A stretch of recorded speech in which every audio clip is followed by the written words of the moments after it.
On both sides of the Atlantic, the right continues to mourn the loss of a major figure. Charlie Kirk brought hard right ideas to a new generation, and now his widow pledged his movement would be galvanized by his death. If you thought that my husband's mission was powerful before, you have no idea. You have no idea what you just have unleashed across this entire country.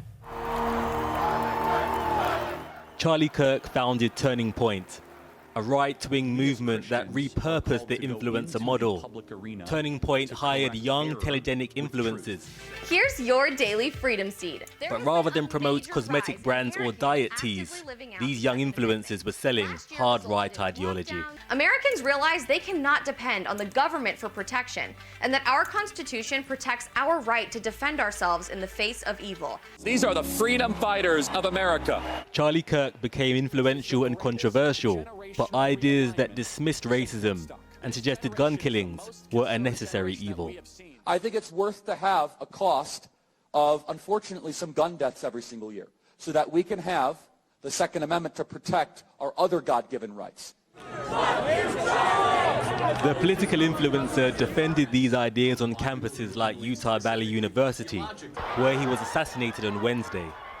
His murder was seized by his allies to rally against their enemies on the left, but the motivation and political identity of the shooter remains unclear. The man in custody suspected of Kirk's killing is Tyler Robinson, a young man from a Republican family who has also been linked to a splinter group within the fragmented far right. Although many on the left see Charlie Kirk as an extremist, to some on the far right he was criticized as a moderate of the MAGA movement that he propelled into power. The media said that Turning Point could never run a ground game. They weren't experienced. They didn't know Charlie, right? Charlie Kirk's importance to the White House was captured here. The activist body was transported back from Utah on the plane of the vice president, as he is mourned as a martyr by these activists across the US and the UK, where a resurgent far right is on the rise again, energized online and now marching on the streets. And within the last few minutes, the former advisor to the US president and billionaire businessman Elon Musk has joined that far-right rally in London by live stream and has been speaking to Tommy Robinson. Whether you choose violence or not, violence is coming to you. You either fight back or you die. You either fight back or you die. And that's the truth. Today, Elon, I think the British public are telling the world that they're ready to fight back. Well, here with me in the studio to discuss all of this is Dr. Georgios Samaras, a lecturer in public policy at King's College London, who researches far-right extremism and populism in Europe and US politics. Dr. Samaras, thanks very much for being with us. First off, I mean, London's seen bigger demonstrations than this. This is just a blip. It's just one of those. It'll go away. Nothing to get particularly excited about. Right or wrong?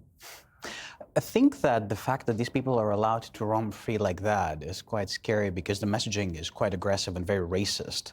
We have seen... Well, hang on, it's a democracy. It's their right to go on the streets and say what they think within the bounds of the law.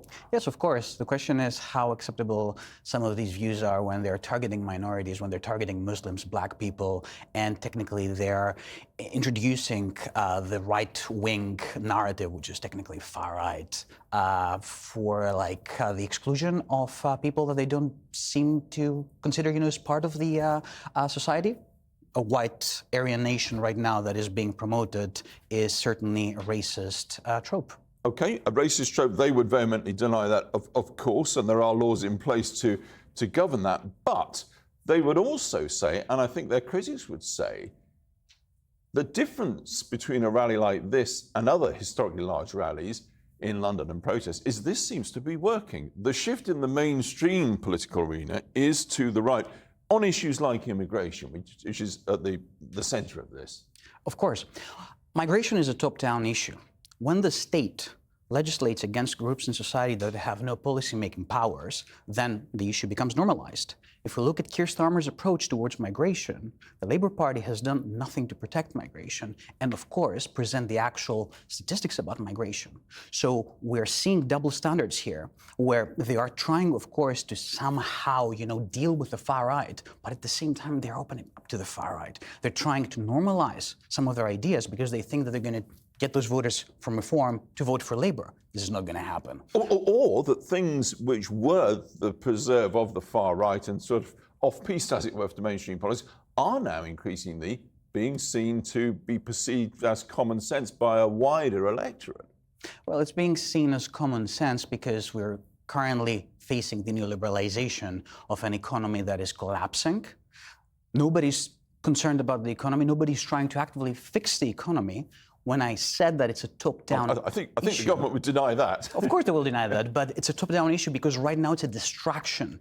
When the economy is so broken and we are trying to find solutions to fix the economy, but at the same time the state itself is technically trying to frame all of those people as intruders, or they're indeed normalizing this rhetoric that used to be part of the far right for decades now, but it has entered the mainstream, then they're doing nothing against it. I was talking to a few friends earlier who actually pointed out that, for example, police deployed face recognition units for Notting Hill Carnival. They didn't do the same for the far right marches in the center of London.